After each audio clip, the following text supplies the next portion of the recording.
Donc chapitre 0. D'accord. Donc je vais l'appeler physique 0. C'est quoi cette lettre? C'est un phi, d'accord? Ça représente la physique, en général, de la même façon que le qui représente la chimie. D'accord? Voilà. Donc physique 0, je vais l'appeler introduction.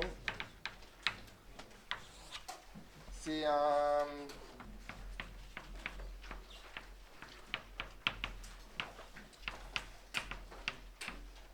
C'est juste histoire qu'on recadre un peu les diverses choses que vous savez, vous intuitez, que vous avez deviné, enfin, etc., etc. Ou peut-être que vous ignorez complètement, en fait, on ne sait pas trop, sur ce que c'est qu'une science. D'accord? Donc, bien entendu, vous avez fait, alors bien entendu, ça n'existe plus, vous n'avez pas fait de filière scientifique, mais vous avez des options scientifiques, d'accord? Mais vous avez, à l'instar d'une grande partie de la population mondiale, et en particulier française, une vision extrêmement mauvaise de ce que c'est que la science, d'accord? D'une part, parce que probablement vous considérez tous et tous que les maths, c'est une science, ce qui n'est pas vrai. Voilà, déjà pour commencer, ça c'est fait, voilà, pour moi c'est réglé.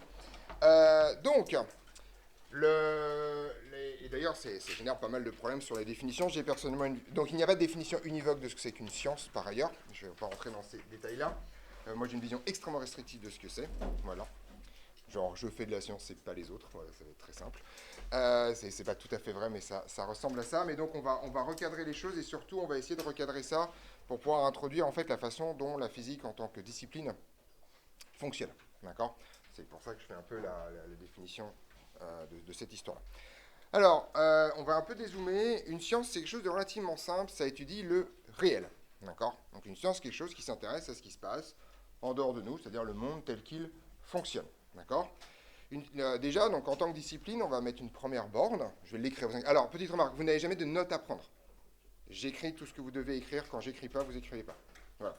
D'accord? Enfin, vous pouvez écrire des trucs, mais dans le principe, faut être clair, tout ce qui est censé être écrit sur le cahier sera écrit au tableau. Donc c'est pas une prise de notes, ne vous inquiétez pas, on n'est pas la fac. Donc au changement de ça, je glose, j'explique comment ça se passe, ensuite on résume avec une petite phrase, et puis une petite phrase de 3 ou 4 tableaux, et puis ensuite on repart. Donc voilà, vous devez être concentré sur ce que je raconte pour essayer de comprendre, etc. sur place. L'idée est la chose suivante, donc on s'intéresse donc au réel. Et comme on est des gens pas particulièrement prétentieux, déjà ça fait une restriction extrêmement forte parce que le réel en fait, c'est quelque chose qui n'a pas de sens. En fait, on n'a aucune conscience de ce que le réel. En fait, la seule chose qu'on sait, c'est le réel qu'on peut observer. Observer au sens le plus large du terme, bien sûr avec nos perceptions directes, mais vous voyez que ça c'est extrêmement limité, d'accord? Et après, avec des instruments de mesure qu'on invente, etc., etc. Donc vous pouvez penser à des microscopes, des télescopes, des microscopes à force atomique, des voltmètres, des ohmmètres, des ampèremètres, enfin voilà, à peu près tout ce qu'on veut, et tout appareil de mesure qui va caractériser le réel, d'accord? Donc déjà, la première restriction, c'est qu'une science s'intéresse exclusivement au réel observable, ce qui fait que les mathématiques ne sont pas une science. Les mathématiques ne s'intéressent pas au réel, les mathématiques s'intéressent à elles-mêmes. Les mathématiques inventent des objets, et ils les tripotent dans tous les sens pour les faire parler jusqu'à ce que mort s'en suive. En général, des mathématiciens plus que des objets, par ailleurs. D'accord? Nous, on a la chance ou la difficulté, en tant que scientifique, d'avoir le monde qui est donné, donc pas nous de l'inventer, voilà. Donc on n'invente pas un monde, je sais pas, la gravitation serait proportionnelle à la distance ou un truc comme ça. Le monde est comme ça, voilà, bon, comme ça, voilà, ok. Et par contre, c'est problématique parce que le monde étant donné, il est très compliqué. Il est trop compliqué. D'accord? Voilà, c'est-à-dire qu'on ne peut pas se donner un monde pur du genre soit un espace vectoriel, soit un nombre pair, voilà, un truc comme ça. Donc le monde est comme ça. Voilà. Le monde observable en l'occurrence, d'accord? Et donc déjà, première difficulté, ce monde observable change. Vous n'observez pas le même monde avant d'inventer un télescope qu'après. Vous n'observez pas du tout la même chose. Vous ne voyez pas les mêmes trucs. Vous n'observez pas le même monde quand vous êtes durant la Grèce antique, par exemple, et quand vous êtes au CEA avec des microscopes à force atomique dans tous les sens qui vous permettent de déplacer les atomes un par un. Ce n'est pas le même monde observable du tout. D'accord? D'où le fait que la science évolue en permanence, parce que le monde, l'objet auquel elle s'intéresse, évolue en permanence. C'est une différence essentielle avec les maths. Une fois que vous avez fait une définition, vous dites un espace vectoriel ou un polynôme, c'est ça, c'est ça. Ça ne change pas parce qu'on a découvert un polynôme sous un caillou, genre, oh merde, ah mais qu'est-ce que c'est que cet objet? Voilà, ça ne marche pas ça, d'accord? Voilà, on ne fait pas de découverte de nouveaux objets, en tout cas, de ce point de vue-là. Et comme le monde est trop compliqué, comme le monde observable est trop compliqué, en fait, on va être obligé de le simplifier. Déjà, on va être obligé de l'exprimer. Ça, c'est un truc extrêmement important. Je vais vous montrer un exemple, un exemple niveau CP pour que vous compreniez très bien. Combien de craies, là?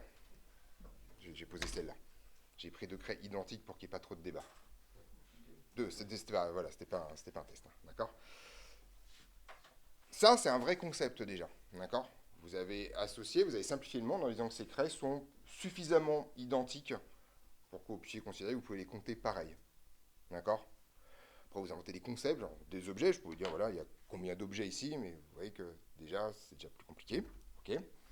Et la première chose que vous allez faire, enfin vous faites depuis que vous êtes en primaire, vous écrivez ceci par exemple, d'accord? Et ça, c'est pas 2, ça. Ça, c'est un chiffre, c'est un symbole, d'accord? C'est un symbole qui représente le concept de 2. Ok? Donc ça, c'est un exemple trivial, mais qui, en fait, on fait ça systématiquement dans tous les domaines de la connaissance. On a la donnée brute, d'accord? Qui est inexprimable.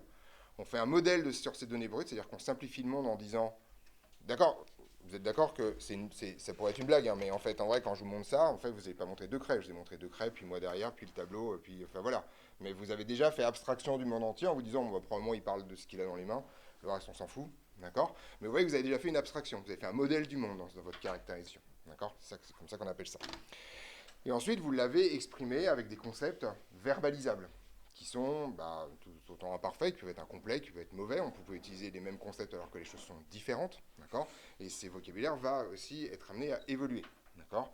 Bien sûr, dans le courant d'une existence humaine, ça va évoluer plus ou moins, ça va dépendre des domaines, ça va dépendre des disciplines, d'accord? Ça va dépendre des époques aussi, par ailleurs. La science, en l'espace de 2 générations au 19e siècle, ça évolue considérablement beaucoup plus que les deux millénaires précédents, d'accord? Voilà, ça dépend des périodes. Mais vous comprenez que tout ceci est mobile, d'accord? Et c'est mobile tout simplement parce qu'en fait, l'objet qu'on étudie est mobile, les concepts qu'on applique sont imparfaits, d'accord? Et la question, c'est de savoir comment on sait qu'il faut bouger. Ou où est-ce qu'on garde ce qu'on a. Ok? On va faire un petit résumé de ça déjà, d'accord? Et ensuite, on va essayer de comprendre un peu les conséquences sur notre discipline en tant que telle. Donc, on est parti donc vers définition, d'accord? Pour respecter les codes couleurs, s'il vous plaît.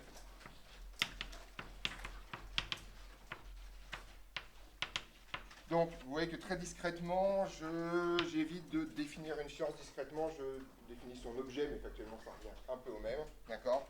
Donc, l'objet d'une science est d'étudier ce qu'on appelle le réel observable, premier concept important, et donc mouvant. Et pour ça, la science ne fait qu'une seule chose, en élaborant des modèles. Alors, si je m'arrête là dans ma phrase, ça peut regrouper une quantité de disciplines assez énorme, d'accord? Là, vous pouvez mettre la sociologie, vous pouvez mettre l'histoire, d'accord, etc., d'accord? Donc, si vous voulez que ce qu'on appelle les sciences humaines soient des sciences, d'accord, vous arrêtez là. Mais moi, comme je suis quelqu'un d'un peu sectaire, d'accord, ces modèles sont quantitativement prédictifs. Alors, pourquoi on fait ça? Donc, l'idée est la chose suivante, c'est que si je propose un modèle quelconque, d'accord, par exemple, je dis, je sais pas, le mouvement des planètes autour du Soleil, c'est lié factuellement à des marmottes inifugées qui poussent les planètes avec des petites pailles dans l'éther, qui est le milieu où se déplacent les marmottes inifugées. Voilà. Et elles se déplacent à telle vitesse, selon telle orbite, tel truc, machin et tout. Voilà.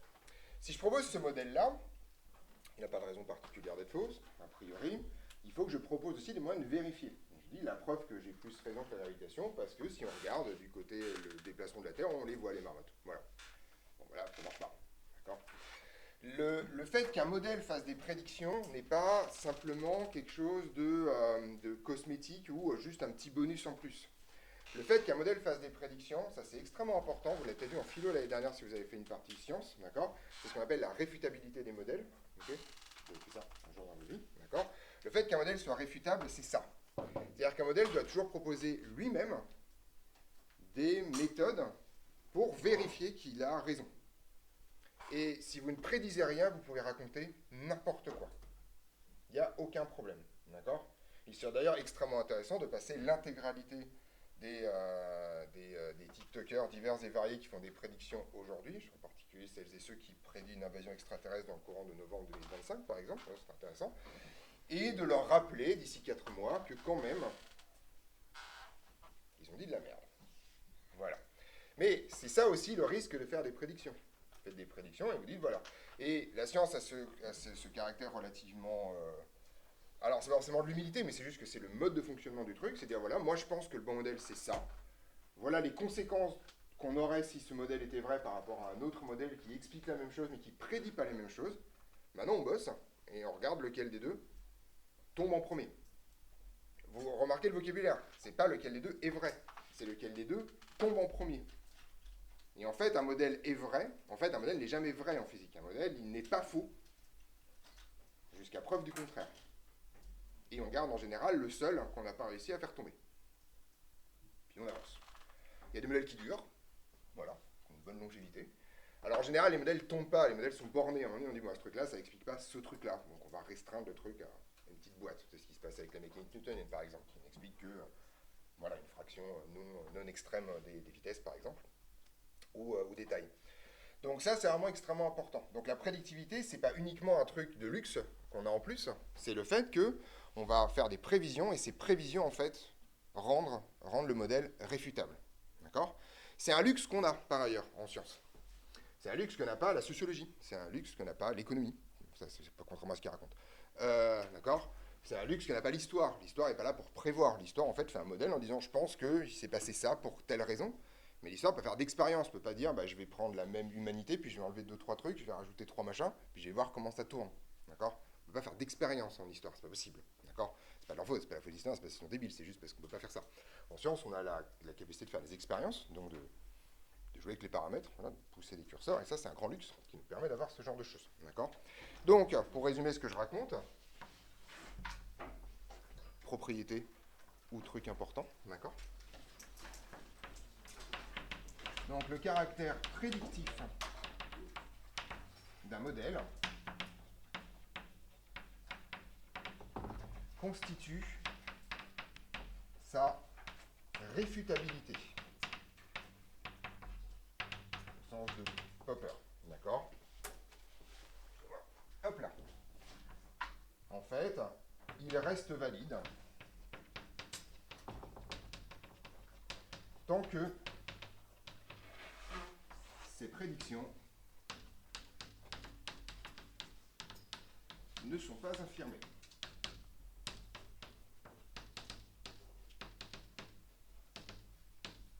Voilà. Donc ça, c'est l'histoire de la science depuis que ça existe. D'accord? Même sans le mot qui va avec. Si vous n'arrivez pas à lire, vous me demandez à moi, pas à votre voisin. D'accord? Voilà. Parce que moi, je sais ce que j'ai écrit. En théorie. D'accord? Donc, en gros, par exemple, vous prenez un exemple très vieux, qui a 2500 ans, c'est le débat sur est-ce que la Terre est plate ou est-ce que la Terre est ronde, par exemple. C'est vieux comme débat, contrairement à ce qu'on pense, d'accord? Ça a 2500 ans comme débat. C'est Aristote, d'accord? Enfin, c'est de l'époque d'Aristote. Bon, bah on dit, bah voilà, en fait, si la Terre est plate, alors on devrait voir ça, on devrait voir ça, on devrait voir ça. Si la Terre est ronde, on devrait voir ça, on devrait voir ça, on devrait voir ça. Qu'est-ce qu'on fait? Bah on se bouge son cul, on y va, on fait des voyages, on regarde ce qui se passe, on lit les documents, machin et tout, et on conclut que manifestement, la Terre plate, c'est compliqué. Voilà, terminé, au revoir. C'est fini, fin du débat. Voilà. Après, il y a un mec qui s'appelle Pité, il allait jusqu'au nord de l'Écosse pour voir si c'était quantitativement prédictif. C'est-à-dire si le ciel bouge conformément au changement de latitude, voilà, il est rentré, il a pris des notes, il a fait les calculs, voilà, enfin les calculs, il n'y a que dalle à faire, c'est juste 3 mesures avec un bâton dans le sol, quoi. Et puis c'est fini, voilà, fin de l'histoire. Voilà, pas besoin d'envoyer des satellites dans l'espace pour savoir que la Terre est ronde, voilà, terminé. Que la Terre est au centre du Soleil, au centre de l'univers, par exemple, ça c'est vachement plus compliqué. Le fait de savoir que la Terre se déplace, d'accord, ça c'est dur, parce qu'il y a une preuve que la Terre se déplace pas. Les étoiles sont fixes entre elles. Oui. Infirmer. C'est le contraire d'affirmer. D'accord?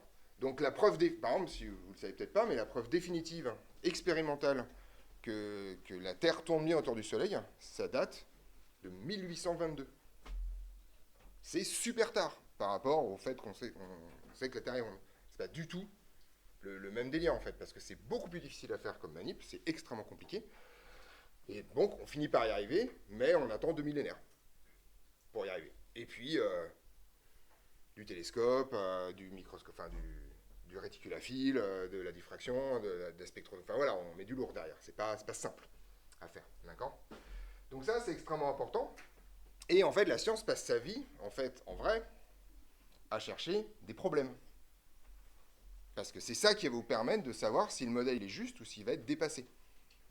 Donc en fait, en vrai, contrairement à ce qu'on raconte également, de manière très très générale, les gens, les scientifiques un peu sérieux, la seule chose qu'ils cherchent, c'est des problèmes. C'est est-ce que, voilà, si vous avez un modèle et que vous arrivez à trouver un nouveau truc et que ça rentre dans le modèle, vous en foutez complètement. Enfin, ok, c'est cool, hein, content, voilà. En gros, ranger le truc, c'est pas une vraie découverte, ça. Ce qui est intéressant, c'est tous les problèmes, tous les trucs qu'on n'arrive pas à trouver. D'accord? C'est ça qui est rigolo. C'est pour ça qu'il y a des gens qui bossent toute la journée. Parce que par le coup, il y en a plein. D'accord? C'est loin d'être fini, cette histoire. On est d'accord là-dessus? Donc ça, c'est extrêmement important. Alors, on pourrait passer des heures sur la discussion des sciences et de sa méthode. Moi, ce qui m'intéresse, c'est d'aller rapidement à ce qui m'intéresse en deuxième paragraphe, c'est le caractère quantitatif. D'accord? Donc, on va faire les trois étapes. La première chose déjà, c'est quand vous faites des modèles, vous allez donc inventer des concepts. D'accord? Voilà. Donc, un modèle est essentiellement constitué de concepts.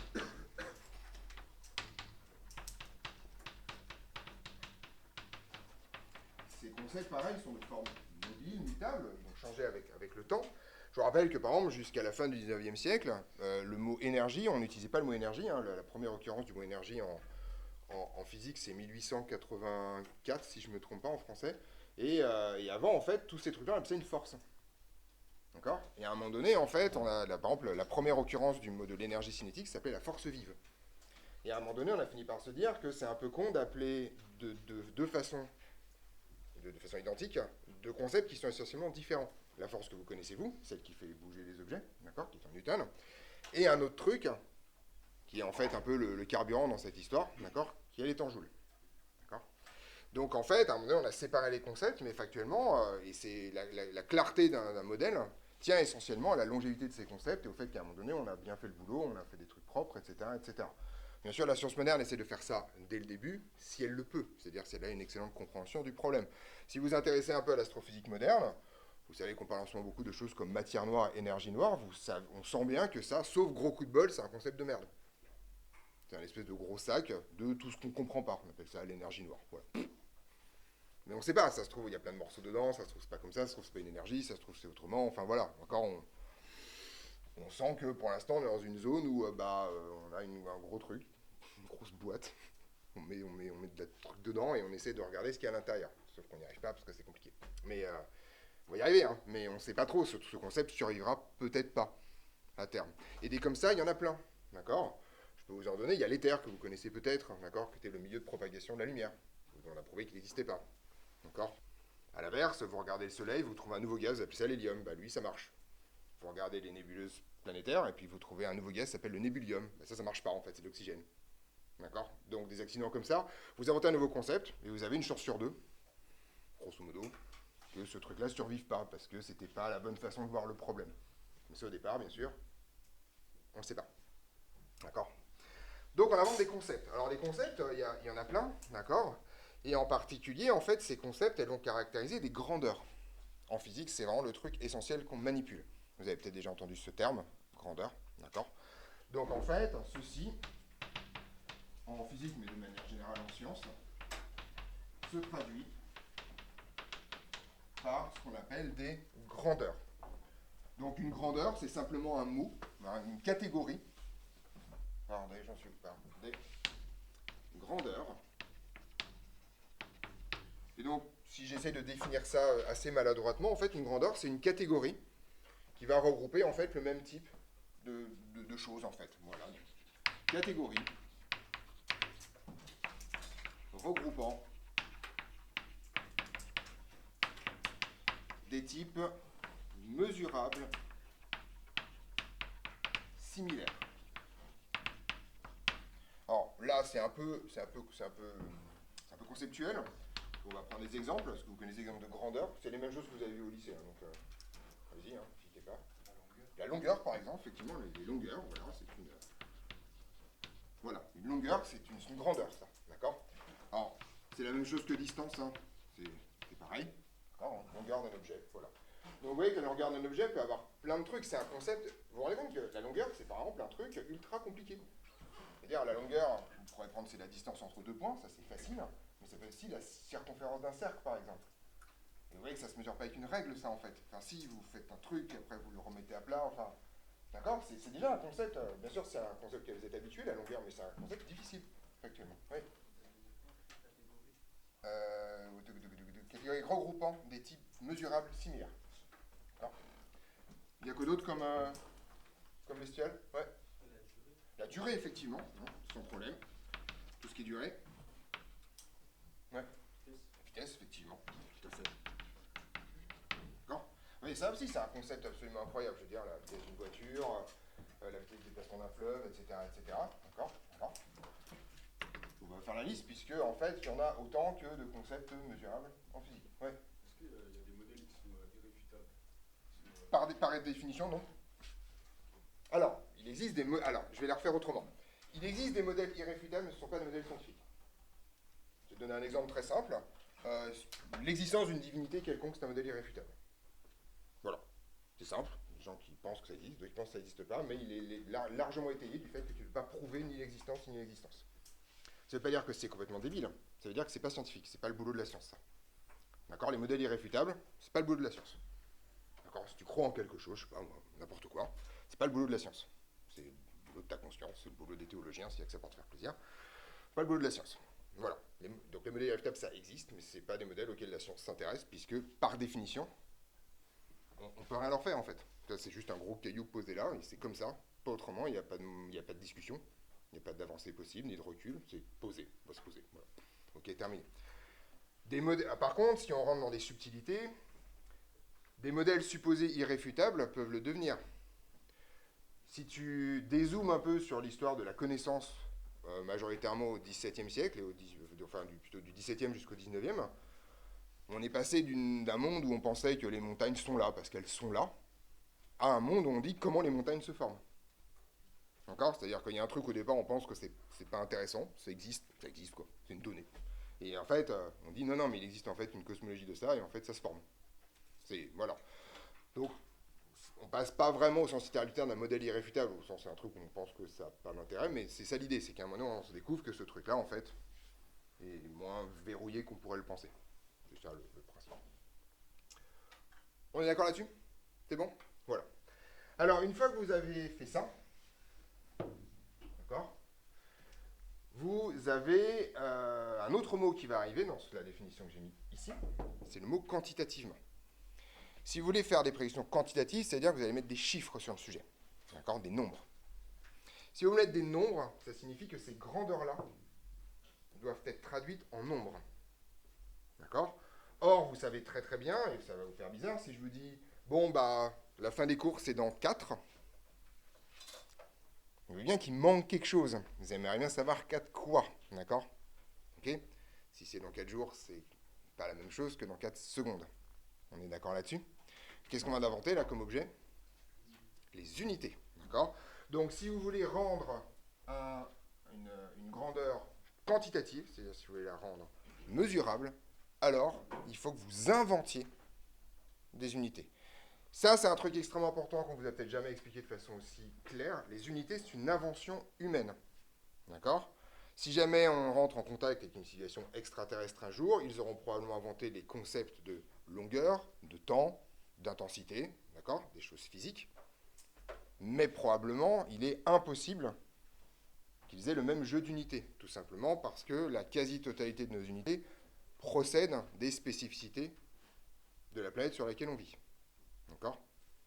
Je rappelle que la seconde est une subdivision à 1/3600e, originellement, historiquement, c'est pas la définition actuelle, mais c'est 1/3600e, tout simplement parce que les Babyloniens comptaient en base 60, du fait qu'il y a 24 heures dans une journée. D'accord. Tout simplement pour des raisons hyper compliquées, les 24 heures. D'accord. Voilà. Je vous rappelle que le mètre, c'est, vous prenez un quart de méridien et vous prenez un 10 millionième de ça, c'est le mètre, donc ça procède de la taille de la Terre. Et je vous rappelle que le kilo, c'est un décimètre cube d'eau, qui est l'élément liquide le plus abondant sur cette planète. Donc sur les trois grandeurs les plus utilisées, le kilogramme, le mètre et la seconde, toutes les trois procèdent essentiellement de la planète sur laquelle l'humanité a grandi. Qu'une civilisation extraterrestre se pointe à exactement les mêmes trucs, et surtout ils aient fait les mêmes choix. Vous voyez que pourquoi un 10 millionième d'un demi-méridien et pas d'un méridien complet, par exemple, ou d'un quart de méridien, je sais pas moi. Enfin, pourquoi le mètre c'est ça et pas ça, ou ça. Il n'y a pas de raison physiquement, d'accord. Il y a une raison historique qui était qu'il y avait une mesure qui s'appelait le mètre prussien, et le mètre calculé comme ça s'en rapprochait pas mal. Donc on a repris le même nom et on a métré le truc, d'accord. Enfin, c'est tout quoi. Donc vous voyez que tout ceci procède quand même essentiellement d'action. La seconde en particulier, vous savez quand même que c'est une base merdique. Enfin, vous comptez en base 60 quand vous comptez le temps, puis en base 24, c'est quand même un peu éclaté comme façon de compter, hein, d'accord. On se moque des Américains, mais quand même, on va pas regarder le temps. Bon, bah ça vient du fait que les Babyloniens comptaient en base 60. Et donc leur subdivision, c'était les 60e. Les centièmes, et comme ils ont inventé l'astronomie et que c'est les astronomes qui utilisent le temps, bah... j'ai compris le job. Voilà, terminé. Au revoir. D'accord. On est OK là-dessus sur les unités. Donc, ça, c'est quelque chose que vous connaissez probablement déjà. Vous l'avez peut-être jamais eu de façon aussi conceptualisée, mais les résultats, en tout cas de ça, vous les connaissez. Donc, truc important, on est parti. Donc, pour mesurer une grandeur,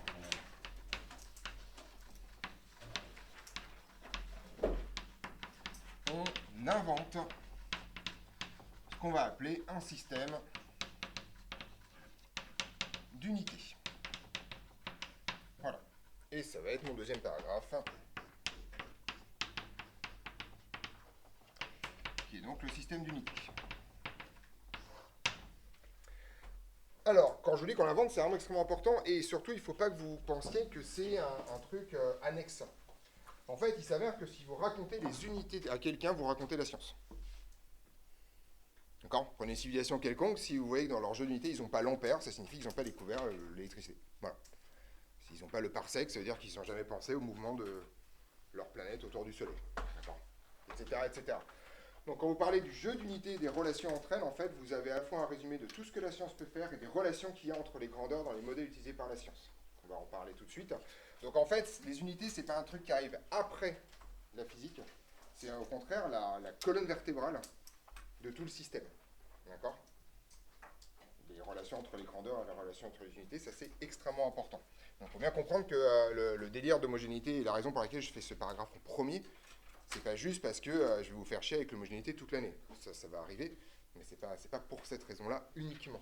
C'est juste parce qu'en fait, le système d'unité est la donnée et la caractérisation complète de la façon dont la physique fonctionne en tant que modèle aujourd'hui pour l'humanité telle qu'elle est. D'accord.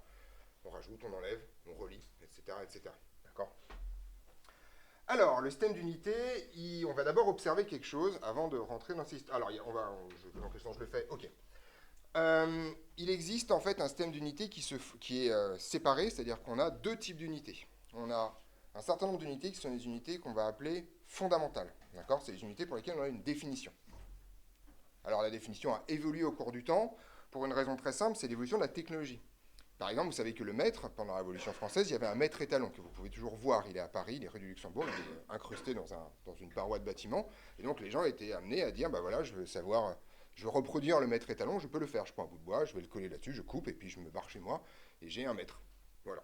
Bien sûr, vous ne comprenez absolument pas ça. Vous vivez dans une société industrielle et technologique qui produit des doubles décimètres à gogo dans tous les sens avec des intermédiaires de mesure.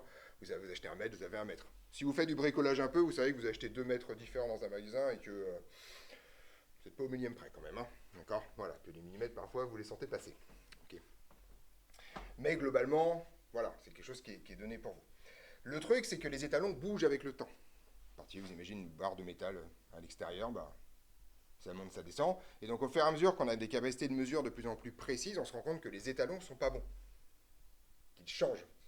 Et dès que vous trouvez quelque chose qui est capable de traduire les mouvements de l'étalon, alors ce truc-là devient l'étalon.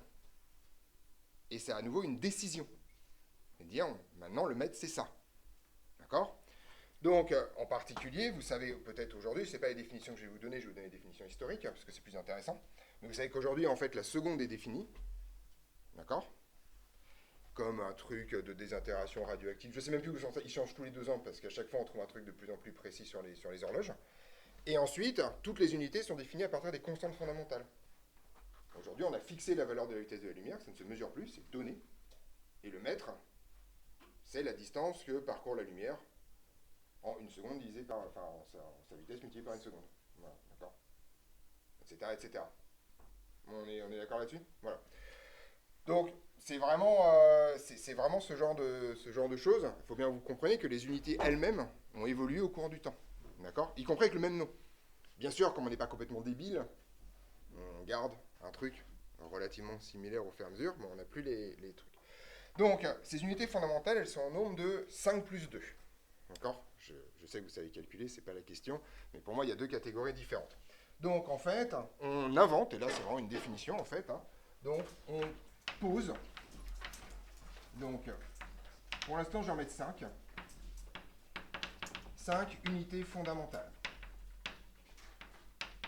Donc, vous n'êtes pas obligé de connaître les définitions, mais voilà. Donc, il y a la seconde. Cette seconde, elle est notée S, d'accord? Ça, je pense que vous le savez. Et ça, en fait, c'est un jour sur 86 400, qui est tout simplement 24 fois 3600 ou 24 fois 60 fois 60. Ça, c'est un nombre à connaître par cœur pour moi, 86 400 secondes dans une journée. Voilà. Alors, pareil, ça ne veut rien dire.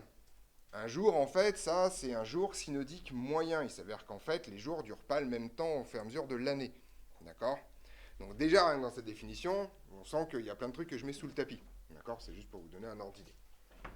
Ensuite, vous avez le mètre, qui est défini historiquement comme un 10 millionième de demi-méridien.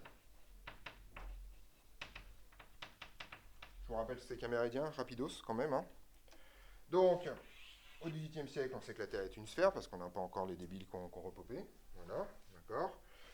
Et globalement, un demi-méridien, c'est ce qui sépare le pôle de l'équateur. Okay. Un méridien, c'est entre les 2 pôles. Un demi-méridien, c'est ça, d'accord. Et donc, vous prenez un 10 millionième de ça. Ce qui est la raison pour laquelle, historiquement, un tour complet de Terre, d'accord, ça fait exactement 40 000 km. Ou 40 millions de mètres, puisque vous faites un tour complet, vous avez 4 demi-méridiens. Voilà.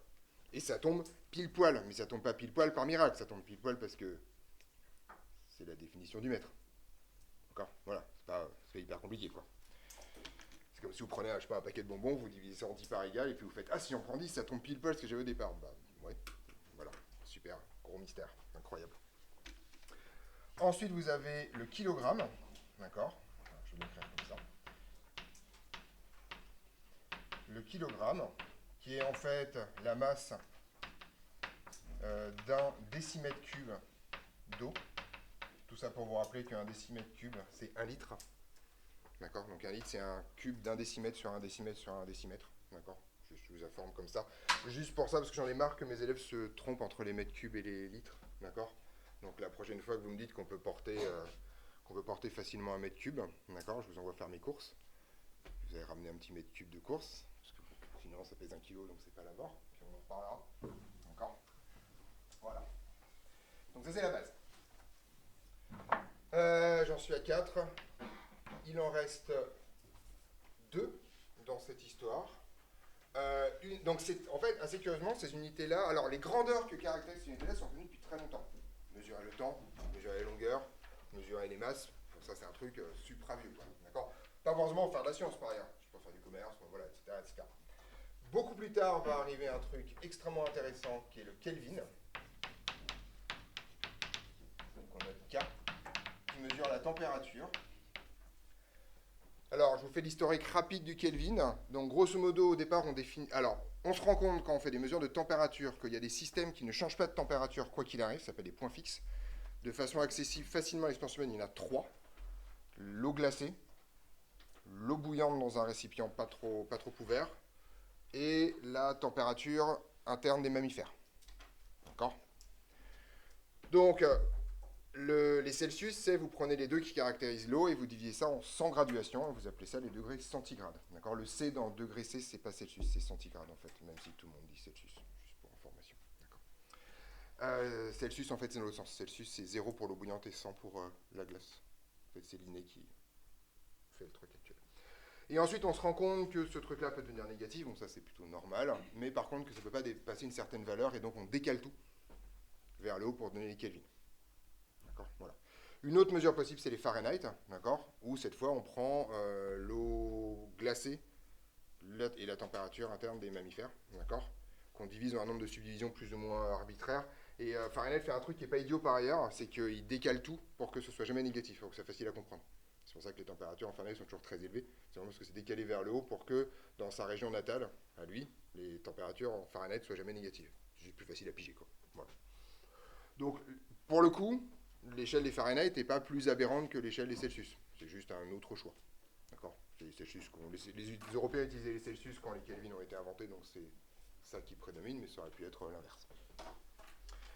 Dernier truc, l'ampère, qui caractérise le courant électrique.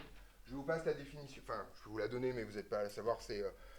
L'ampère, c'est une histoire, c'est de force d'interaction entre deux fils parcourus par quelque chose. C'est un peu compliqué l'ampère comme définition, donc voilà.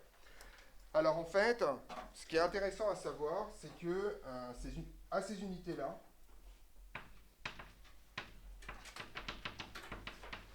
se rajoutent deux unités qui flottent un peu toutes seules dans le vide.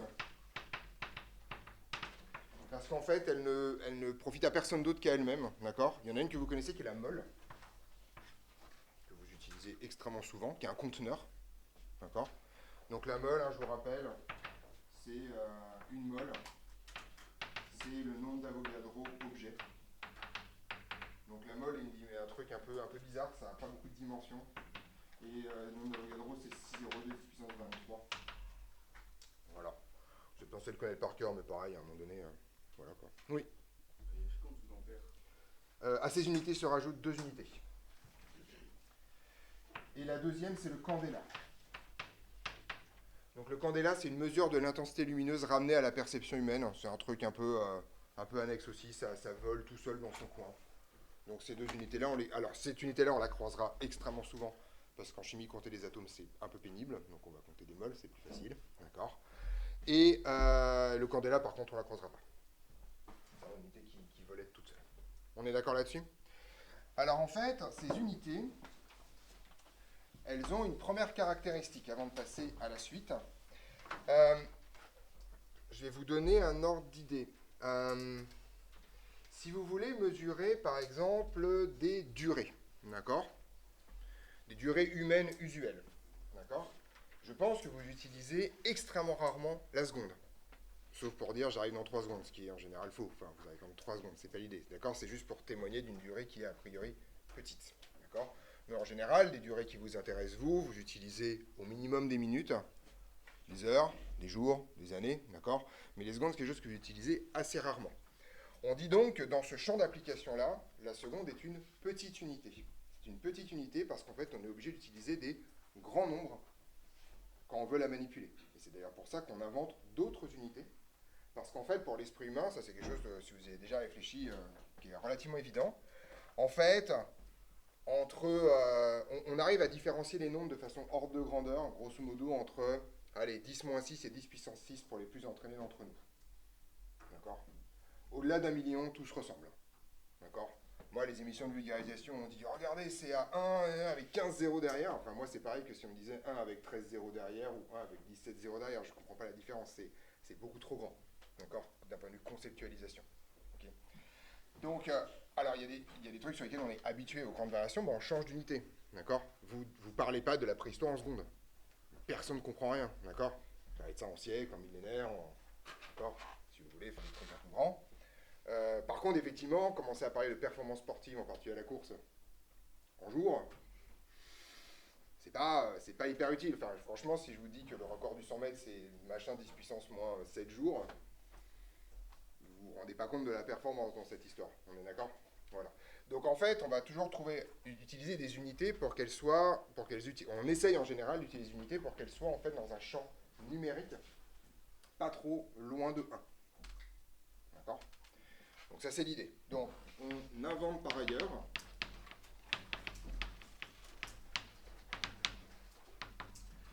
des multiples de ces unités. C'est toujours des multiples, hein, D'accord, depuis que vous avez appris les unités, vous avez remarqué que c'est toujours des opérations de multiplication.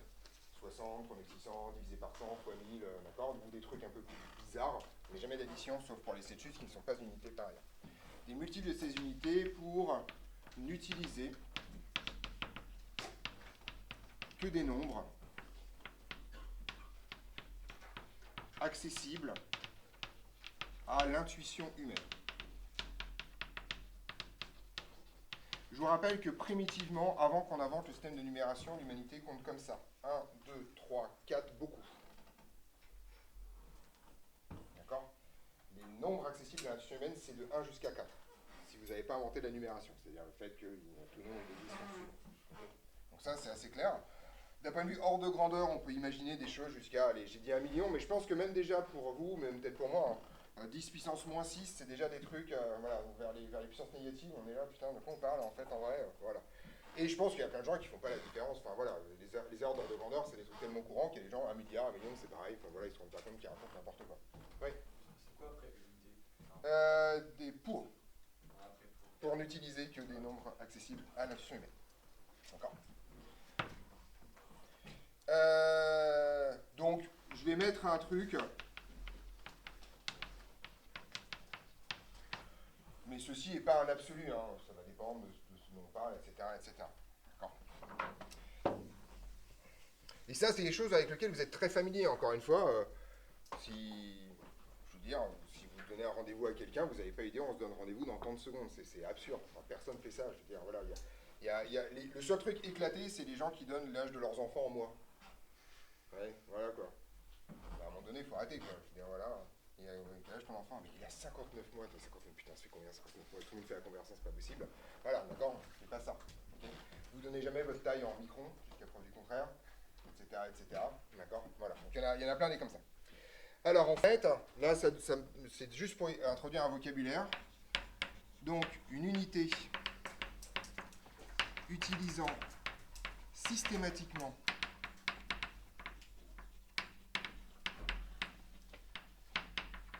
des grands nombres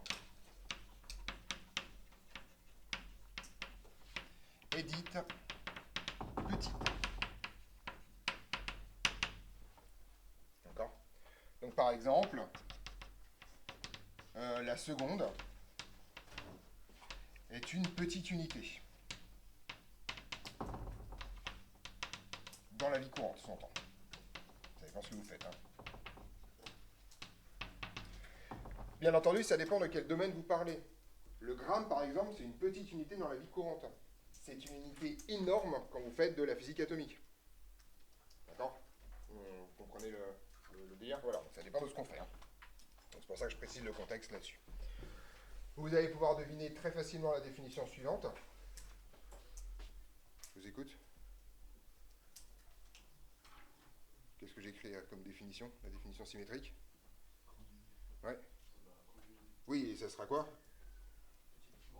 Oui, bah, dis la phrase en entier, ça serait pas mal. Unité utilisant systématiquement des petits nombres. Voilà, c'est ça, parfait.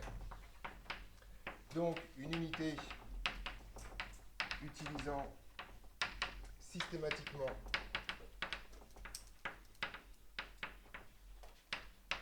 des petits nombres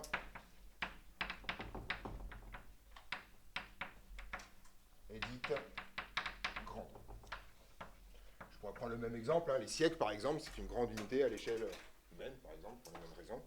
En sciences, il y en a pas mal, il y a le Tesla qui est une grande unité par exemple, d'accord? C'est assez rare de tomber sur des champs Tesla qui sont au-delà de 1 en fait, très souvent c'est des trucs petits, d'accord? Voilà. Donc il y en a beaucoup, voilà, c'est comme ça.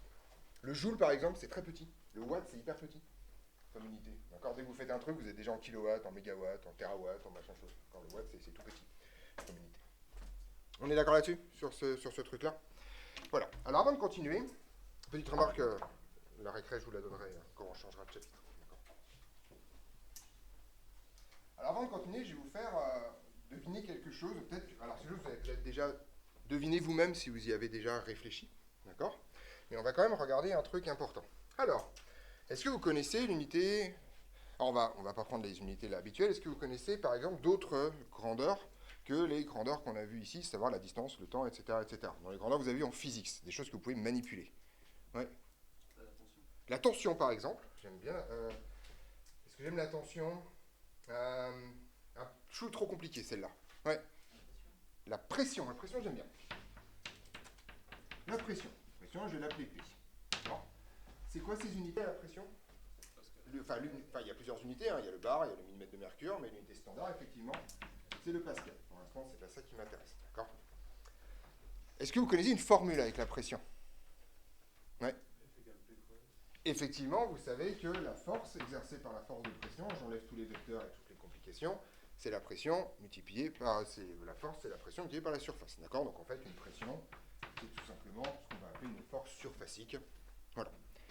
Alors, je vais essayer de mettre ça en unité. Alors par contre, je ne fais pas du tout ce qu'on fait au secondaire. Pour moi, pour des raisons qu'on va voir immédiatement après, moi j'utilise directement les unités standards pour traduire les grandeurs.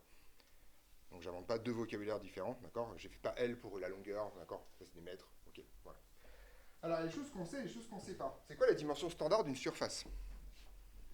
Ouais, c'est des mètres carrés, c'est des mètres fois des mètres, d'accord? Vous avez appris ça quand vous étiez bébé, d'accord?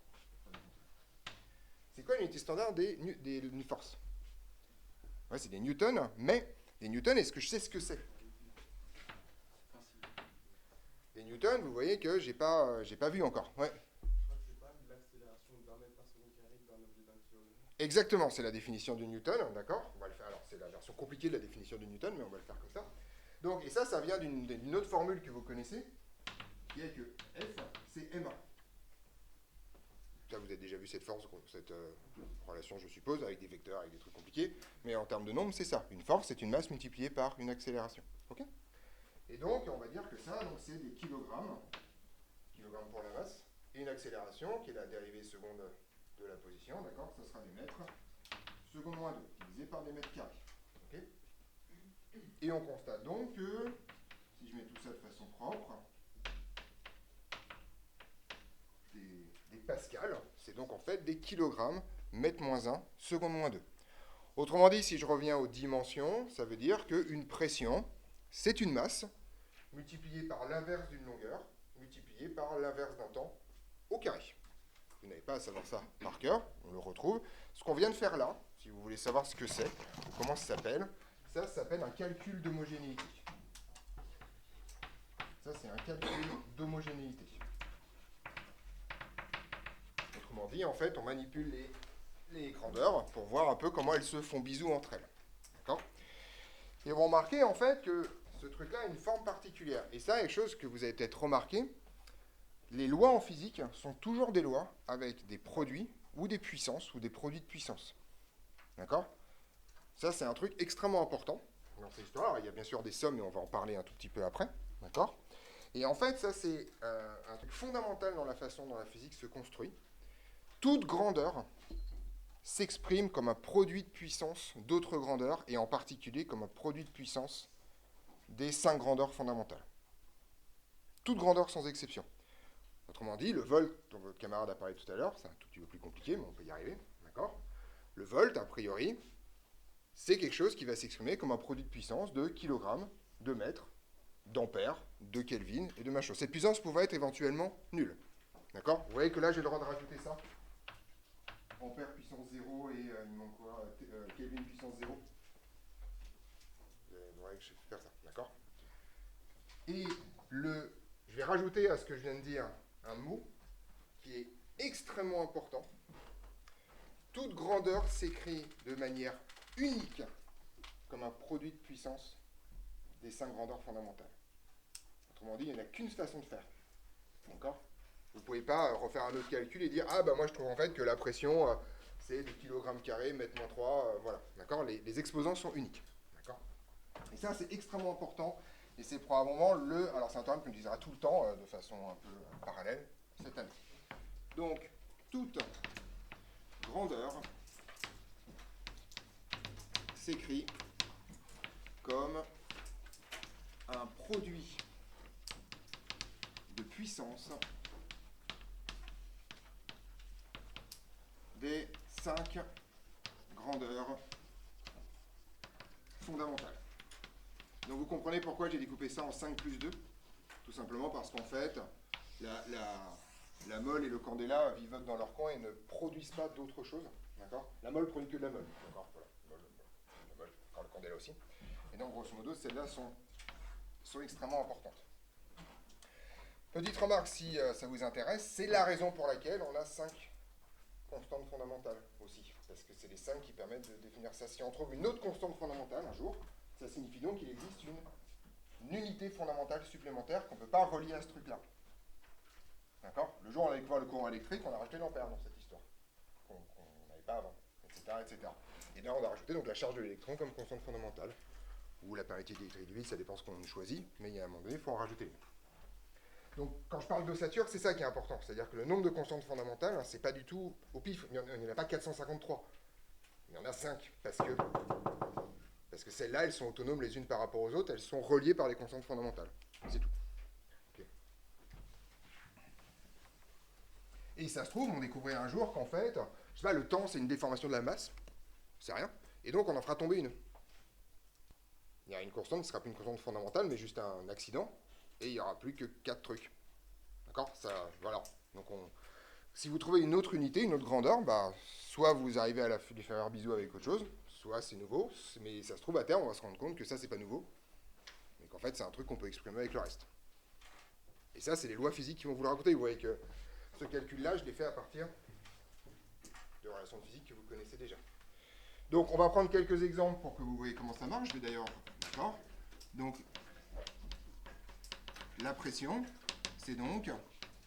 Donc moi, personnellement, quand je veux parler des distances, je les écris en toutes lettres, d'accord. Je trouve ça hyper compliqué de réinventer un nouveau truc, en particulier que M veut dire la masse dans un système et veut dire mètre dans l'autre. Enfin, c'est vraiment hyper confusant pour moi. Donc ça, j'écrirai ça jamais parce que c'est hyper chiant. Je le fais juste là maintenant, parce que j'ai un théorème qui vient sauver la peau après. Donc une pression, c'est une longueur à la puissance moins 1 multipliée par une masse, multipliée par un temps à la puissance moins 2. D'accord. On voit bien que c'est un produit de puissance de grandeur fondamentale. D'accord. Bon, je vais en faire une autre, parce que c'est chiant à écrire. Une énergie, vous savez peut-être que c'est une masse fois une longueur au carré fois un temps à la puissance moins 2. C'est la formule de l'énergie cinétique qui vous raconte ça. 1,5 de mv carré. D'accord. Le 1,5 est sans dimension. D'accord. Voilà. On va regarder un peu ce qui se passe dans cette histoire. On est d'accord là-dessus? Et ça, c'est un théorème qui marche tout le temps.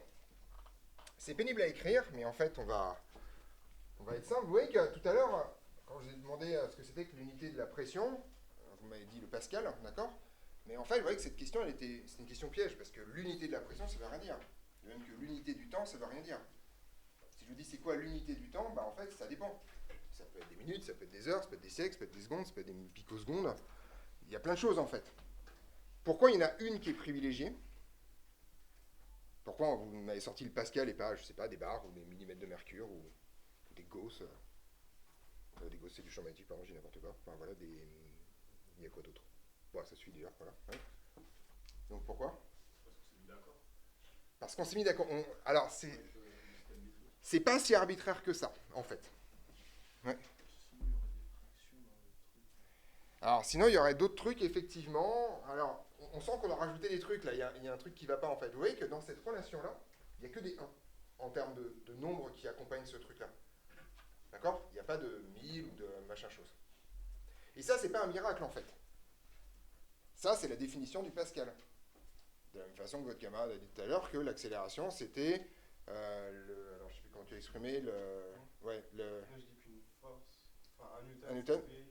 L'accélération d'un mètre par seconde carré d'un objet. C'est ça, voilà. D'accord? On fait ça. Et ce 1-là, il n'est pas si arbitraire que ça, en fait. Il vient du fait que, quand je fais cette manipulation-là, vous voyez qu'en fait, j'ai juste enlevé tous les bouts dans cette histoire-là. D'accord? Eh bien, en fait, c'est ça la définition d'unité standard, pour toute grandeur autre que les 5 fondamentales. L'unité standard, ça va être l'unité qui vérifie la même relation que les grandeurs. Celle où, justement, il n'y a pas de facteur 1000 ou machin truc dans cette histoire. D'accord? Donc ça, c'est le théorème de base. Et d'ailleurs, c'est une définition, à la fois une définition et un théorème. D'accord? Donc, l'unité standard d'une grandeur,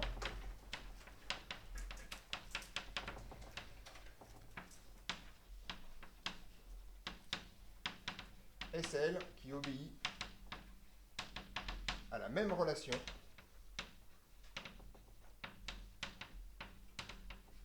que la grandeur avec les unités fondamentales,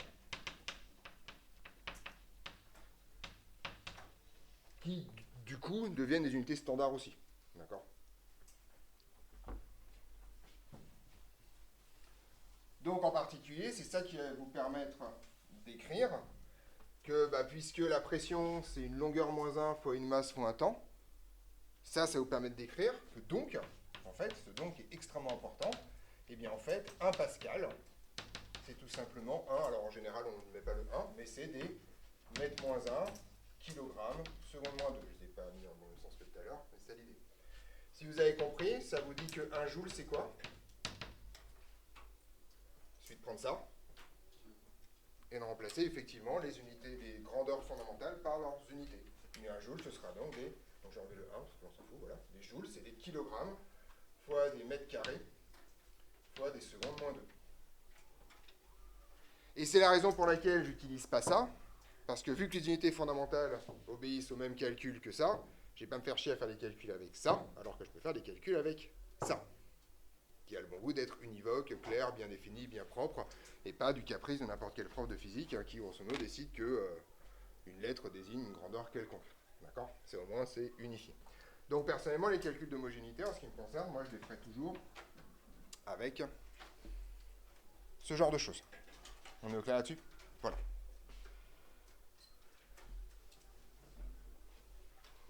C'est bon ? Voilà. Alors, il me reste un truc à faire extrêmement important, parce que la raison pour laquelle je vais vous bassiner avec ça, c'est qu'il y a le truc qui arrive. Il s'avère qu'il y a un truc très simple.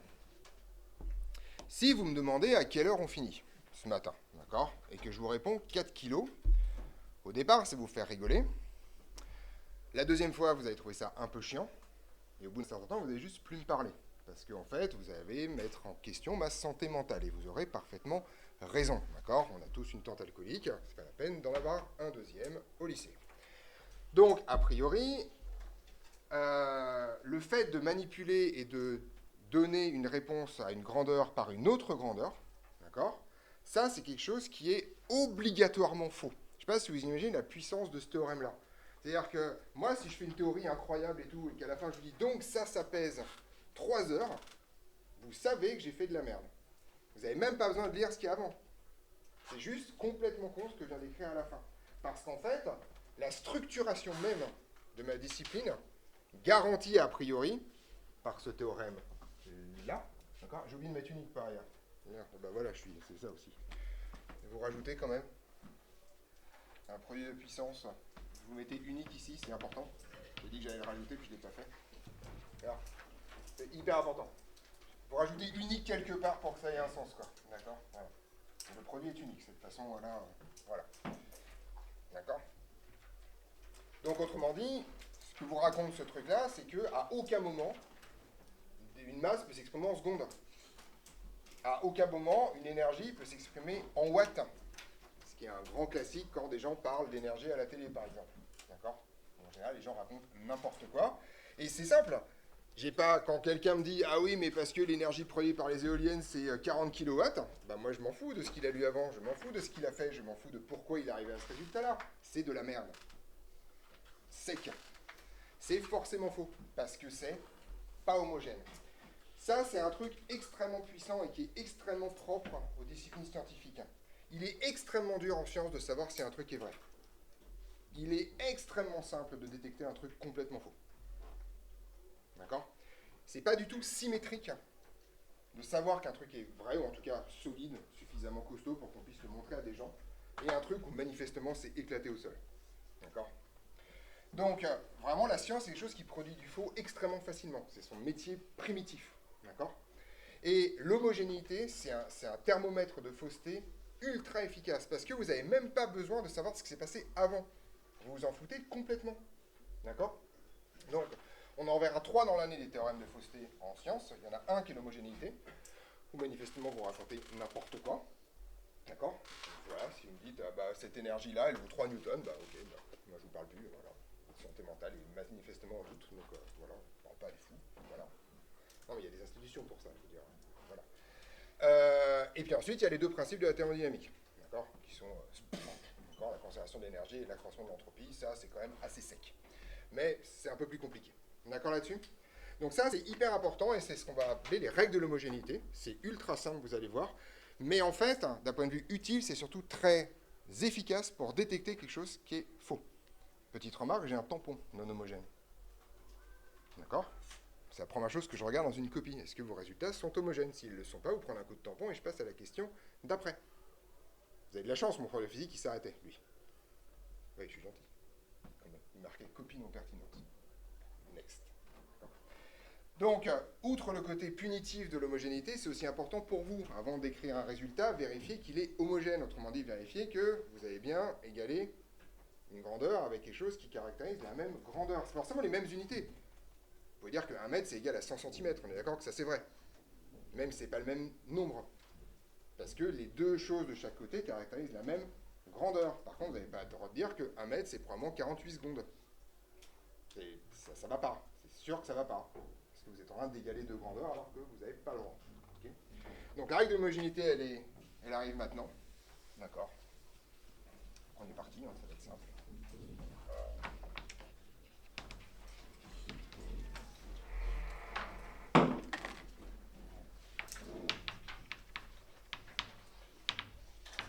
Alors, je m'excuse quand même par avance. Le mot homogène en physique, en maths et aussi en chimie ne veut pas dire la même chose. D'accord? En physique, homogène, ça veut dire que ça a du sens. D'accord? En chimie, c'est que en cuisine, si vous avez bien touillé. D'accord? Et en maths, ça veut dire que votre équation différentielle n'a pas un second membre nul. Okay. Voilà. Chacun fait son truc. Donc voilà. Donc il faudra vous adapter en fonction de qui parle et dans quel contexte. Règle de l'homogénéité. On ne peut. Alors il y a une liste. Hein. Additionner. Alors, je vous fais une petite insulte, je mets soustraire, mais théoriquement, à votre âge, vous devriez savoir que la soustraction, c'est une addition qui se cache. D'accord? Okay. Soustraire, égaler, comparer. D'accord? Que des grandeurs.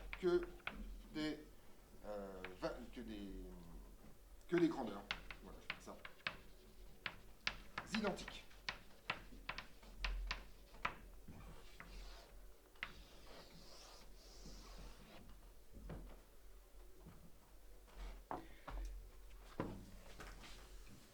Il y a une conséquence immédiate de ça, c'est que la dimension d'une somme, c'est simplement la dimension de l'un de ces deux termes.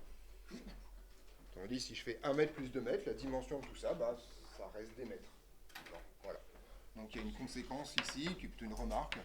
La dimension d'une somme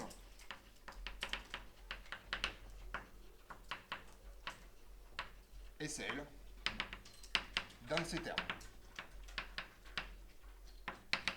Je tiens à insister sur le fait que ce n'est pas forcément la même unité. Si vous donnez votre taille et que vous dites je fais 1m80, ce qui signifie 1m80 cm, vous avez bien additionné deux unités différentes, mais ces unités traduisent la même grandeur. D'accord? On est d'accord? Et personne ne vous prend pour un fou ou pour une folle si vous dites que vous faites 1m80 cm. Oui? Ah, c'est l'abréviation de conséquence. CQ. Voilà, ça va arriver. Il y en a quelques-unes qui traînent. Voilà. Donc CQ, c'est conséquence, c'est bon. On est d'accord dans cette histoire-là? Donc, additionner, soustraire, égaler, comparer, ce qui revient en fait qu'à un moment donné, vous allez les additionner. D'accord? Donc, vous ne pouvez pas dire, par exemple, que 3 heures, c'est manifestement plus grand que 5 cm. Vous voyez que ça n'a mais aucun sens. On est d'accord? Et vous pouvez faire autrement. Si je vous pose la question, est-ce que 3 heures, c'est plus grand que 5 cm, vous ne pouvez pas répondre décemment à cette question. C'est juste aucun sens.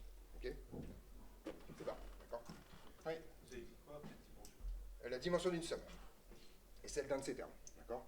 Donc bien sûr, on parle d'une somme qui a un sens, c'est une somme homogène. Si d'ailleurs dans une somme, vous voyez qu'il y a des termes qui n'ont pas la même dimension, ça signifie en fait que votre somme n'a pas de sens physique. D'accord? Donc vous avez fait une connerie. D'accord? Donc, ça c'est le vocabulaire. Toute relation ne respectant pas... je ne sais pas pourquoi je mets ça en vert, pardon. Pardon. Toute relation ne respectant pas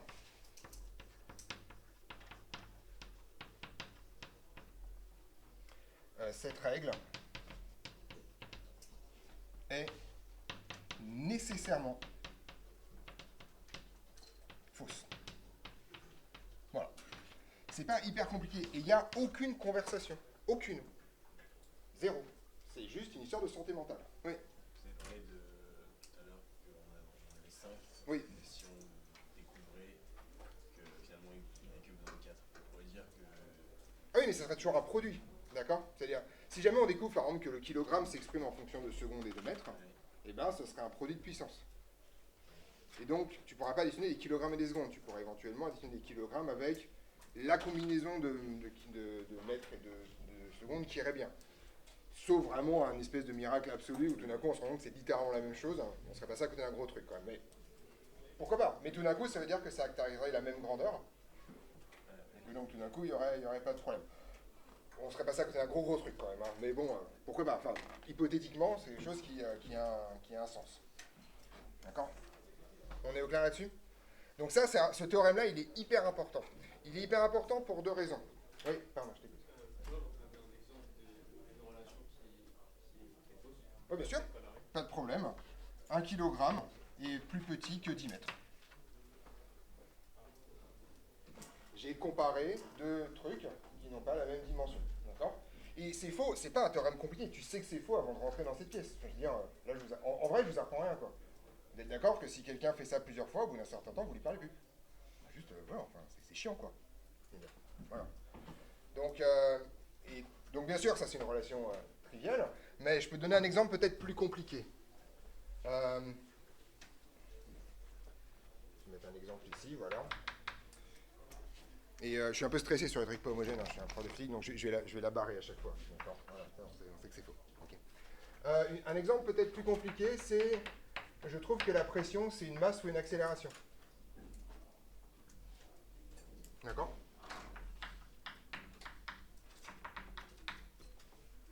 Est-ce que ça peut être vrai? Voilà, j'écris ça, est-ce que ça peut être vrai? Est-ce que ça a un sens? Ah, c'était une question très importante en fait. Une masse ou une accélération, c'est quoi? C'est une force. Est-ce qu'une force et une pression, c'est la même chose? Non, il manque des mètres carrés quelque part. D'accord? Donc ça, c'est forcément pas homogène. Point barre. C'est-à-dire que si à l'issue d'un calcul hyper compliqué, vous tombez là-dessus, c'est que vous vous êtes planté quelque part. Voilà. Et le pire, c'est que ça vous raconte les ingrédients qui manquent. Ça vous raconte qu'il manque une surface.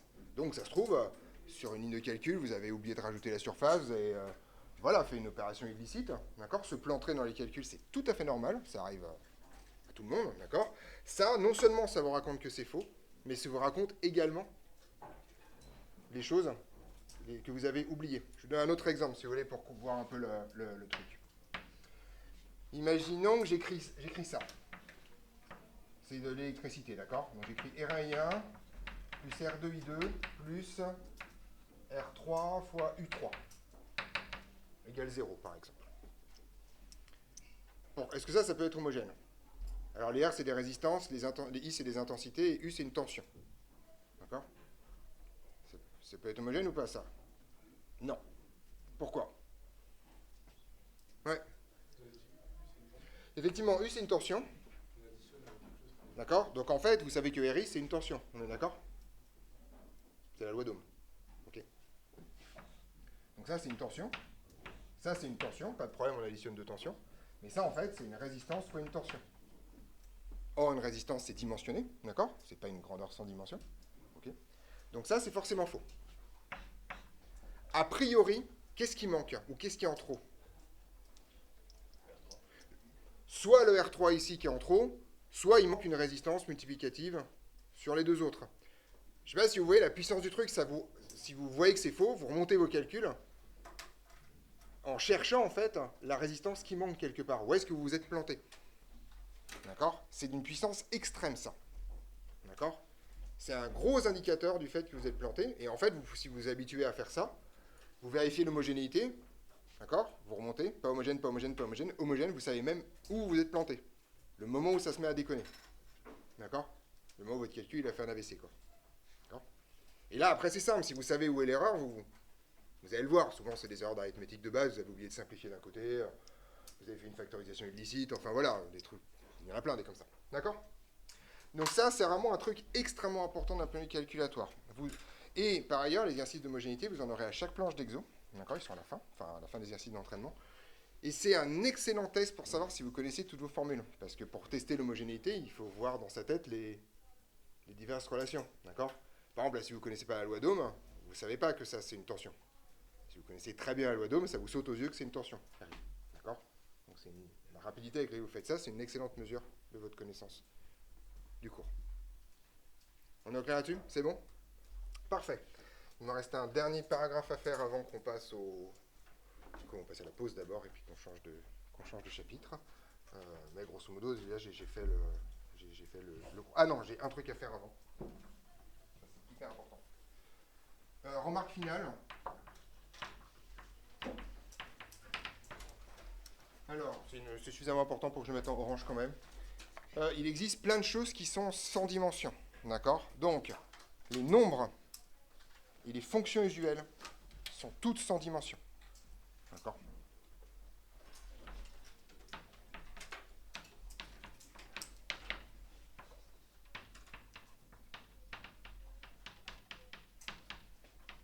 Sont sans dimension. Alors faites attention, sans dimension, ça signifie donc que la dimension, par exemple, de cosinus, c'est égal à 1, pas à 0. D'accord? C'est une multiplication, donc c'est l'élément neutre de la multiplication. Ok? Donc par exemple, je ne sais pas, 3 mètres fois cosinus de quelque chose, c'est des mètres. On est d'accord? Voilà. Ça c'est le premier. Le deuxième qui est important, les fonctions usuelles ne prennent comme argument que des grandeurs sans dimension. Autrement dit, à l'intérieur, vous n'avez le droit de mettre que des choses sans dimension.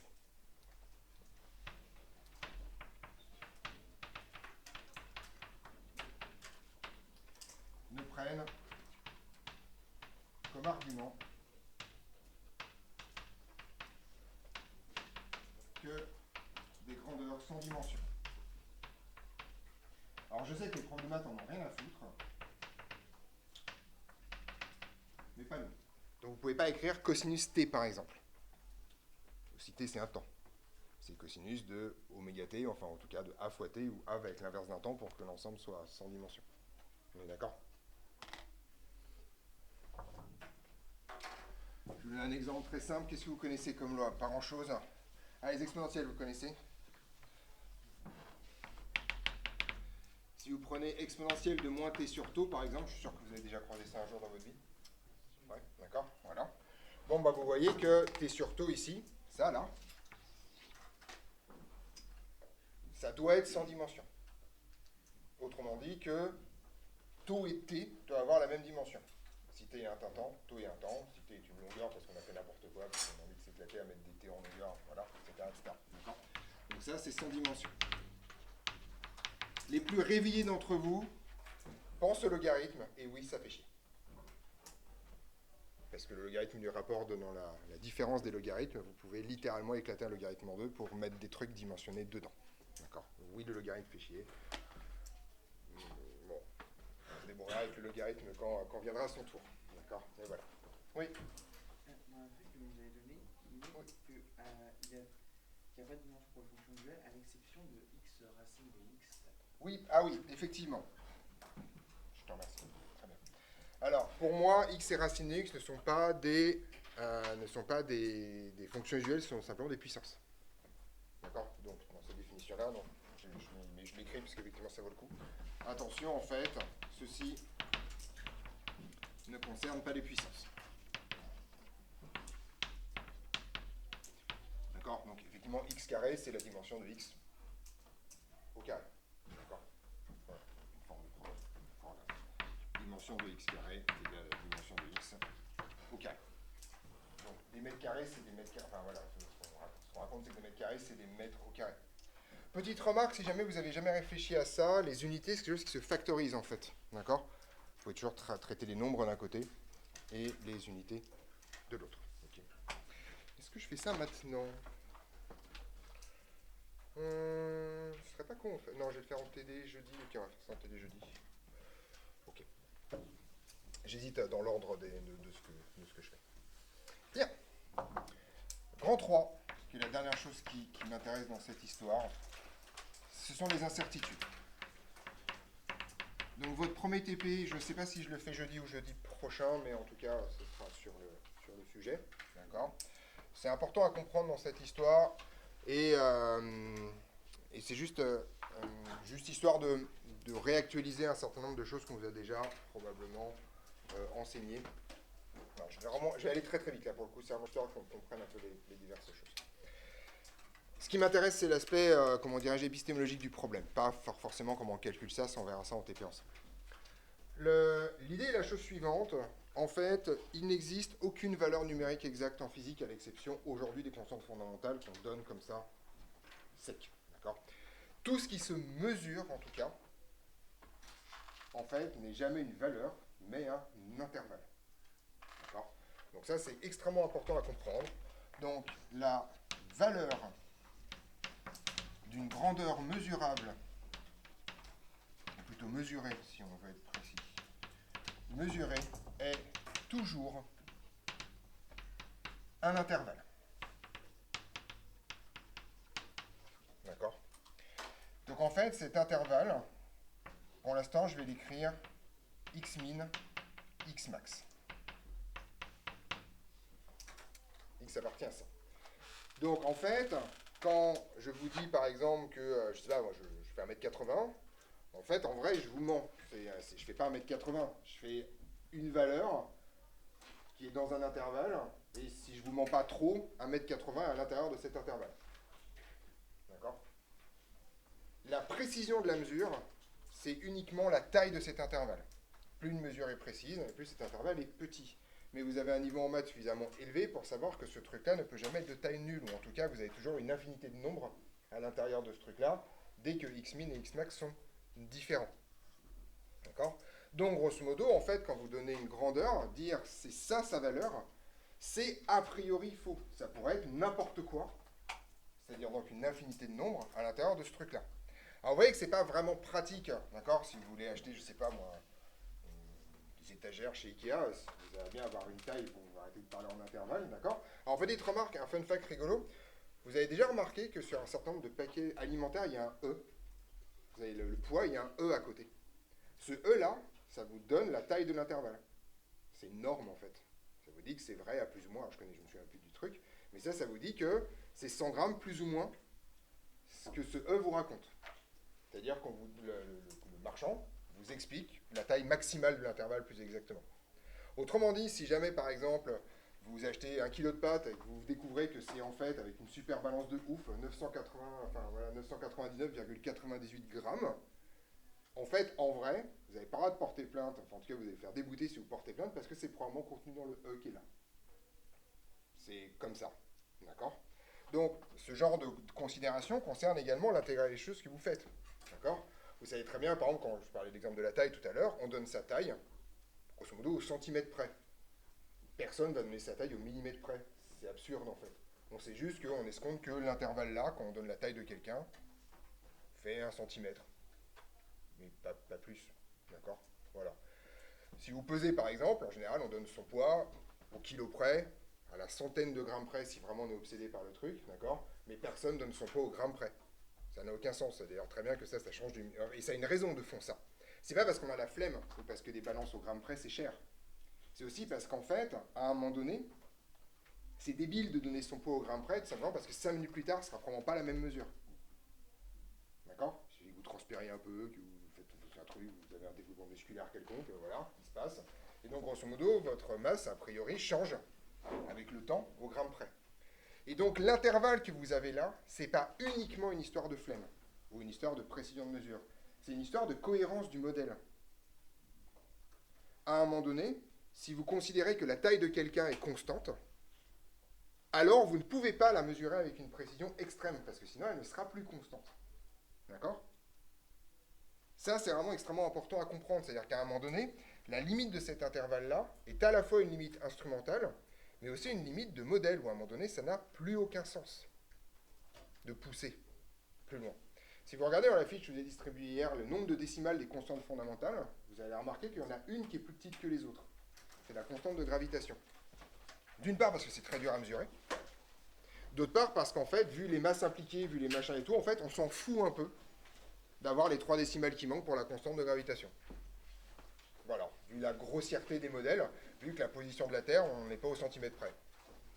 Voilà, c'est ça dont on parle. Par contre, quand vous commencez à faire de la physique quantique, bah ouais, pour les autres, vous avez envie de vous battre un peu. D'accord. On est d'accord? Donc ça, c'est extrêmement important à comprendre. Donc, en général, alors, donc, par définition, en fait, donc, la valeur donnée est en fait ce qu'on appelle la valeur moyenne, donc qui est tout simplement en fait plutôt la valeur médiane plus exactement. Donc ça c'est tout simplement x max plus x min divisé par 2. Et on appelle incertitude élargie la valeur grand delta indice x, d'accord, qui vaut tout simplement en fait x max moins x min, le tout divisé par 2. Donc en fait c'est la demi-taille de l'intervalle. Si vous regardez ça droit dans les yeux, ça signifie en fait que, et le résultat que j'ai écrit avant va se réécrire d'une autre façon, c'est donc en fait x appartient, si vous regardez ça, en fait si vous faites ça plus ça, vous voyez que ça fait x max, on est d'accord? Et si vous faites ça moins ça, ça fait x min. Ouais. Et on appelle incertitude élargie la valeur, ce truc-là. Et donc en gros, vous pouvez écrire ça comme x bar moins delta x, point virgule, x bar plus delta x. Ou, écriture que vous connaissez probablement très très bien, x égale x bar plus ou moins delta x. C'est l'écriture qu'on vous donne comme ça. On est d'accord là-dessus? Voilà. Alors, il existe une règle dont vous avez eu une version complètement atrophiée pour le baccalauréat. D'accord? Le nombre de décimales de x bar doit être cohérent avec delta x. Autrement dit, si vous mesurez une grandeur au centimètre près, ça ne sert à rien de donner les décimales de x au micron. D'accord? C'est débile. D'accord? Donc en gros, ça c'est extrêmement important. Alors, le nombre de décimales de x bar doit être cohérent avec delta x. Ça, c'est ce théorème-là qui, dans l'usage courant, vous dit que si je vous raconte que je mesure 1m80, ça signifie en fait que j'escompte que l'incertitude sur la mesure soit de 1 cm. Parce que je m'arrête à 80 et je ne dis pas que je mesure 1m803. Si je vous dis que je mesure 1m803, ça signifie grosso modo que j'ai mesuré ma taille au millimètre près. Ça, c'est la règle que vous avez apprise pour le bac. On vous dit le nombre de chiffres significatifs du plus petit, c'est ça qui vous donne l'incertitude générale du problème. D'accord? En général, on vous dit vous coupez au nombre de chiffres significatifs, c'est ça. D'accord? Ça, c'est le premier point. Quand on écrit ces résultats-là, justement à cause de ça, delta x est toujours écrit avec un seul chiffre significatif. Ça ne sert à rien d'aller chercher la décimale d'après. D'accord?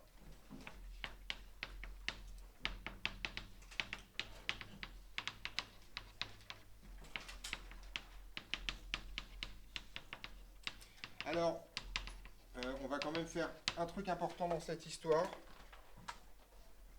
Juste pour être sûr que s'il y a vraiment... Là, c'est important.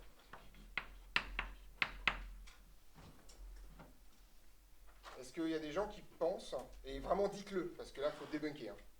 Est-ce qu'il y a des gens qui pensent que là, il y a 2 chiffres significatifs? Ouais, d'accord. Il n'y en a que 2 ou il y en a... Non, allez-y, hein, vraiment. Donc là, il n'y a pas 2 chiffres significatifs, d'accord? En fait, là, il y a 4 chiffres significatifs en tout, d'accord? Et en fait, le nombre de chiffres décimaux, c'est après. Donc le nombre de chiffres significatifs, c'est pas extrêmement compliqué. Vous écrivez toujours ça en version scientifique, d'accord? Autrement dit, si vous voulez compter le nombre de chiffres après la virgule, le nombre de décimales, c'est toujours en considérant qu'il y a un seul chiffre avant la virgule et une puissance de 10 qui se balade. On verra ça en informatique, ça important, ça s'appelle la mantis. Donc grosso modo, votre mantis doit toujours être comprise entre 1 et 10 exclus. D'accord? Le nombre de chiffres significatifs, c'est tout ça. Donc le nombre de chiffres significatifs, ce n'est pas le nombre de chiffres après la virgule, c'est le nombre de chiffres complet dans l'écriture en puissance de 10. D'accord? petite remarque, ça vous permet de dire que j'ai pas rajouté les chiffres significatifs là a priori, d'accord, en écriture mathématique. Cela étant, si je force le truc comme ça peut vouloir dire qu'en fait je suis en train de rajouter des trucs. C'est ce avec lesquels vous êtes habitués sur les sujets de physique de lycée. On rajoute des zéros pour dire attention, la mesure elle est faite à tant de chiffres significatifs ou à 10 moins temps près. On est d'accord là-dessus? Voilà. Donc en général, plutôt que de parler de nombre de chiffres significatifs, qui est toujours un concept un peu compliqué, moi je trouve, on dira à temps près, à 10 moins 3 près, 10 moins 4 près, etc. etc. C'est plus au moins c'est plus compréhensible dans cette histoire. 10 moins 4, bien sûr, avec l'unité qui va bien. D'accord? Un truc sans unité, ça n'a aucune forme de sens. C'était juste histoire de débunker ce truc-là. Encore très rapidement. Donc un chiffre significatif dans l'arrondi, donc très brutal, ça veut dire que votre calcul et votre estimation de delta x, c'est des choses de un peu bestial quand même, d'accord? C'est un peu la louche pour avoir grosso modo l'ordre de grandeur de cette histoire. Okay, plus qu'autre chose. On reviendra en TP sur toutes ces histoires d'incertitude, incertitude type, incertitude énergie, comment on fait pour calculer ça, etc., etc. Mais ça m'intéresse considérablement qu'on fasse des choses comme ça. Je profite de ces histoires d'incertitude pour redézoomer un peu sur ce dont on parle depuis le début, à savoir ces histoires de modèles. D'accord ? Vous avez peut-être déjà croisé, avec mes collègues du secondaire, des symboles de ce type-là.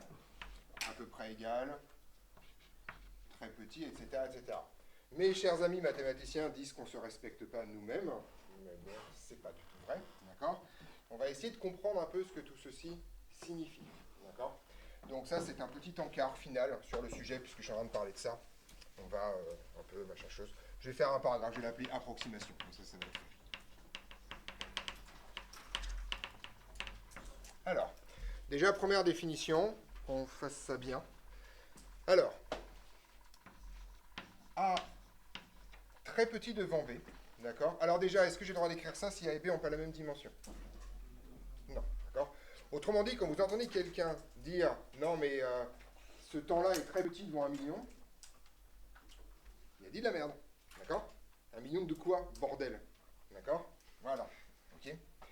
Ça, en fait, c'est équivalent à dire la chose suivante, c'est équivalent à dire que A sur B est très petit devant 1. Vous voyez que c'est une définition, c'est pas un calcul, pour une raison très simple, c'est que ça vous oblige à dire en sorte que B, pardon, est non nul. On est d'accord? Autrement dit, rien n'est négligeable devant 0. On est clair là-dessus? D'accord? Petite remarque, avec A positif et B positif. D'accord? Alors, donc en général, déjà, le fait de la positivité fait qu'en fait, on ne compare que les valeurs absolues des grandeurs. D'accord? Très souvent, si vous voulez négliger quelque chose devant quelque chose. Oui? Vous avez écrit A plus B strictement supérieur à 0, c'est ça? Non, c'est A et c'est un et. C'est un et B. Et B est strictement positif. D'accord? Donc ça vous raconte qu'on ne compare que les valeurs absolues. Alors, très souvent, ce qu'on va écrire en physique, c'est ce truc-là. Mais il y a un truc qui est extrêmement important. Alors, deuxième définition, et c'est celle-là qui m'intéresse, c'est la chose suivante. Si vous écrivez que A est à peu près égal à B, ça en fait, c'est équivalent à dire que la valeur absolue de B moins A est très petite devant la valeur absolue dans A et que la valeur absolue de B moins A est très petite devant la valeur absolue de B. D'accord? Autrement dit que A et B sont du même ordre de grandeur et que la différence entre les deux est négligeable devant chacune des deux grandeurs. Ça, c'est une conséquence immédiate. Il est littéralement interdit d'écrire à peu près égal à 0. D'accord? Tout simplement parce que rien n'est négligeable devant 0. D'accord? Donc, en fait, on n'écrit jamais. C'est un donc, A à peu près égal à 0. On est d'accord là-dessus? Voilà. Ça, c'est vraiment littéralement interdit parce que ça n'a aucun sens. Alors, il y a un problème avec cette écriture que je vais régler tout de suite. A à peu près égal à B n'est pas une égalité. A à peu près égal à B vous raconte la chose suivante. Ça vous raconte que vous allez faire un autre modèle très discrètement, où vous allez pouvoir remplacer partout A par B. C'est ça que ça veut dire. Donc ce n'est pas une opération mathématique, c'est une opération scientifique. Vous changez de modèle. Et il est possible que ça plante, parce que vous avez un nouveau modèle, qui est certes plus simple, mais qui peut-être ne va pas vous amener ce que vous vouliez au départ. D'accord? Donc ça, c'est vraiment important, et ça permet de trancher un peu le débat entre les mathématiciens un peu abscons et les physiciens qui ne comprennent pas ce qu'ils font, globalement. D'accord? Ça, là, ça signifie changer de modèle. En remplaçant A par B. C'est ça que ça veut dire. D'accord? Ceci a une autre conséquence. Ce symbole-là est exclu en maths. Parce qu'en maths, vous ne faites pas de modèle. Donc vous ne changez pas de modèle. Vous n'en avez qu'un seul, un modèle. C'est les maths, tout court. Vous restez dedans. Vous n'avez pas le droit de sortir. D'accord? Donc arrêtez d'essayer de tuer mon collègue de mathématiques, qui est sympathique, par ailleurs. Donc vous n'utilisez pas ça en maths. D'accord? Encore moins des symboles encore plus dégueulasses. J'ai des à peu près équivalents, des trucs comme ça. D'accord? Voilà. Qui mettent nos collègues... Ouais, enfin bon. Ça coûte cher à l'hôpital français, quoi. Bon. Mais voilà. Mais vous n'avez pas le droit de faire ça de l'autre côté. Ça reste entre nous. D'accord? Mais ça reste entre nous avec un vrai sens. C'est pas un truc que je fais qui est dégueulasse. C'est juste, je fais pas la même chose. On fait pas le même travail. D'accord?